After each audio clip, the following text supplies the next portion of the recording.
Fala assim, 2 Reis, capítulo 12, a partir do versículo 1. No ano 7º de Jeú, começou a reinar Joás, e 40 anos reinou em Jerusalém. E era o nome de sua mãe Zíbia, de Berseba. E fez Joás o que era reto aos olhos do Senhor, todos os dias em que o sacerdote Joiada o dirigia. Tão somente os altos se não tiraram, porque ainda o povo sacrificava e queimava incenso nos altos. E disse Joás aos sacerdotes: todo o dinheiro das coisas santas que se trouxer à casa do Senhor, a saber, o dinheiro daquele que passa ao arrolamento, o dinheiro de cada uma das pessoas, segundo a sua avaliação, e todo o dinheiro que trouxer, cada um voluntariamente para a casa do Senhor, os sacerdotes o recebam com cada um dos seus conhecidos, e eles reparem as fendas da casa, segundo toda a fenda que se achar nela. Sucedeu, porém, que no ano 23 do rei Joás, os sacerdotes ainda não tinham reparado as fendas da casa. Então o rei Joás chamou o sacerdote Joiada e os mais sacerdotes e lhes disse: por que não reparais as fendas da casa? Agora, pois, não tomeis mais dinheiro de vossos conhecidos, mas dai-o em prol das fendas em casa. E consentiram os sacerdotes em não tomarem mais dinheiro do povo, nem em repararem as fendas da casa. Porém, o sacerdote Joiada tomou uma arca e fez um buraco na tampa, e a pôs ao pé do altar, à mão direita dos que entravam na casa do Senhor. E os sacerdotes guardavam a entrada da porta, depositando ali todo o dinheiro que se trazia à casa do Senhor. Amém? Amém. Amém. Se eu tivesse que resumir a minha vida, a minha infância, em uma palavra, a palavra seria medo. Por muito tempo, eu vivia com medo na minha infância. Vou contar de uma vez que aconteceu. Uma vez, estava eu e meus irmãos em casa, que na verdade são 6, eu mais 5, 4 meninos e 2 meninas, e nós tínhamos um videogame, que era nosso, certo? Só que tinha o meu padrasto, que espancava tanto a mim, meus irmãos e a minha mãe. Eles saíram, minha mãe e ele, e ficou eu e meus irmãos em casa. Fomos jogar o videogame, sem ele saber. Quando ele chegou, o desespero foi tanto de desligar o videogame, desligar a televisão, que ao invés de apertar o botão de desligar, eu apertei o botão de volume e aumentei a televisão. E aí começou a espancação. Batia em um, perguntava de quem foi a ideia. Batia em outro, perguntava de quem foi a ideia. Batia em outro, perguntava de quem foi a ideia. O medo se tomou tanto em mim que eu fui e acusei meu irmão. Meus outros irmãos, com medo, acusaram o meu irmão também. E ele espancou meu irmão. Tanto que o rosto do meu irmão ficou completamente roxo.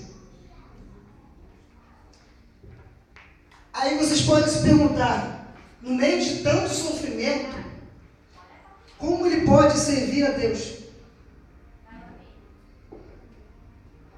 Um belo dia, minha mãe falou assim pra gente: dessa vez, a gente vai embora e não vai voltar.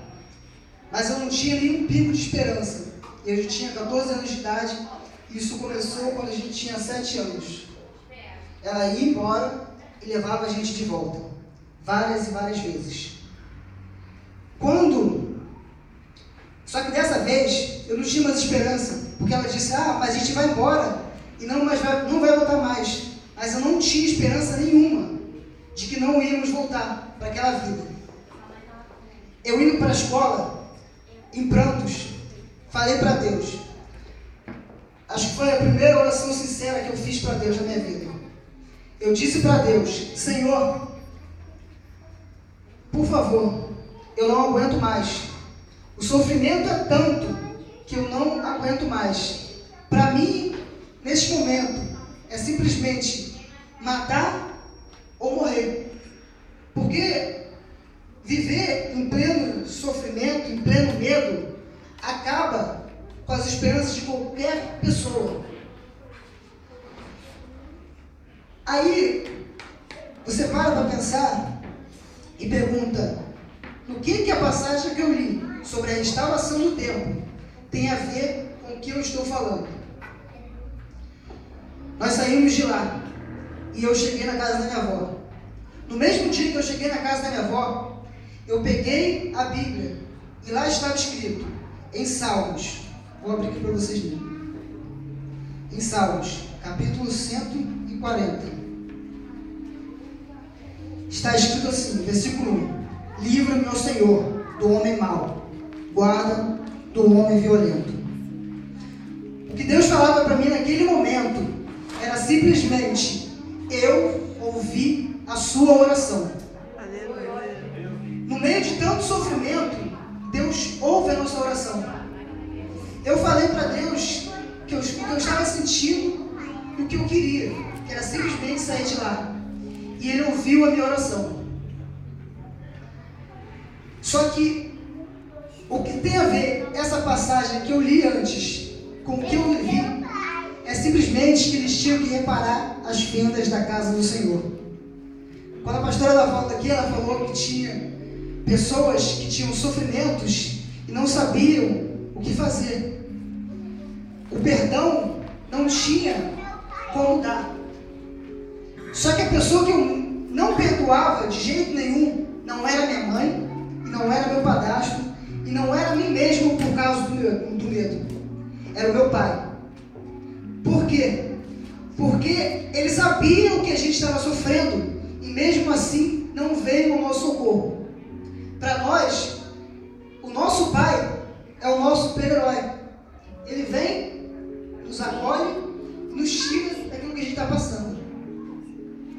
E eu não podia perdoar o meu pai. Só que, depois que eu aceitei Jesus, o primeiro sentimento que veio a mim, o primeiro pensamento, em 1 de julho de 2007, foi simplesmente, agora eu posso morrer. Porque assim estarei com Deus.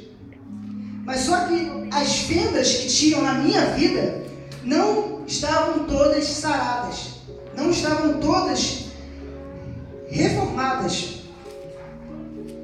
Eu cheguei para o meu pai há uns meses atrás e mandei uma mensagem para ele. Eu não sei se você vai receber essa mensagem, mas eu quero que o Senhor saiba que eu te perdoo. E assim que eu disse isso para ele, eu senti no meu coração que a fenda que estava na minha vida tinha se fechado. Você pode estar pensando que Deus ele não te ouve, que Deus ele não te escuta, mas Ele sempre presta atenção naquilo que você fala para Ele. Não faça simplesmente como aqueles sacerdotes que o rei deu uma ordem: junte o dinheiro e repare o templo.